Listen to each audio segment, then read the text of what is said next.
হয়েছে।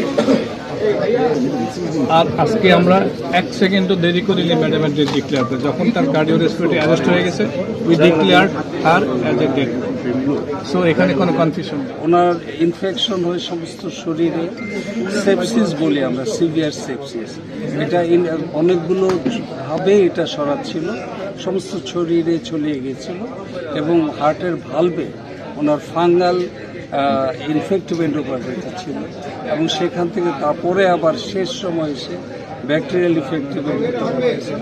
অর্থাৎ এইভাবে মাল্টি অর্গান ফেলিওর হয়ে শেষ মুহূর্তে ওনার হার্ট আর কাজ করছিল না।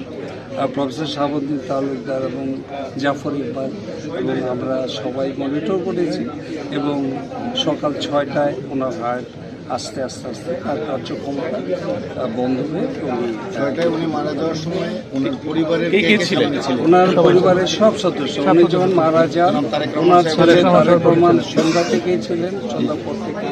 তার স্ত্রী ডাক্তার জুবাইদা রহমান ছিলেন, ছোট ছেলে একদম বিছানার পাশে, ছোট ছেলে তারেক রহমানের স্ত্রী শামিলা রহমান ছিলেন, জামিয়া রহমান ছিলেন, ওনার ছোট ভাই শামীম ইস্কান্দার, তার স্ত্রী, তার 2 সন্তান, ওনার অন্যান্য ভাগ্নে বোনদের ছেলেরা, এক্সটেন্ডেড ফ্যামিলি সবাই ছিলেন। কারণ আমরা তাদেরকে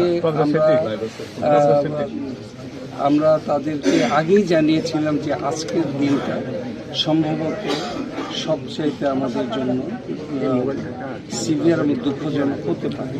সেটা পরিবারকে জানানোর পরে সবাই সারাদিনই এখানে ছিলেন। তারেক রহমান সাহেব তো এসে বসেছেন যে আর মায়ের পাশ থেকে আর কোনো কোথাও সরেননি। তারেক সাহেব জুবাইদা বেডের পাশে সারাক্ষণ বসেছিলেন। এই মেডিকেল বোর্ড ম্যাডাম কিছু একটা হয়ে যাবে আর এই মেডিকেল বোর্ড বলবে না বা এটা করবে, এটা ইম্পসিবল। মেডিকেল ইথিক্স, আমাদের মেডিকেল প্রফেশন ইথিক্স সম্ভব। এখানে গোসল এখন আমাদের প্ল্যান, আমাদের দায়িত্ব হলো এখানে গোসল করানো এবং গোসল করার পরে মসজিদে রাখা, তারপরে সরকারের সিদ্ধান্ত এবং পার্টির সিদ্ধান্ত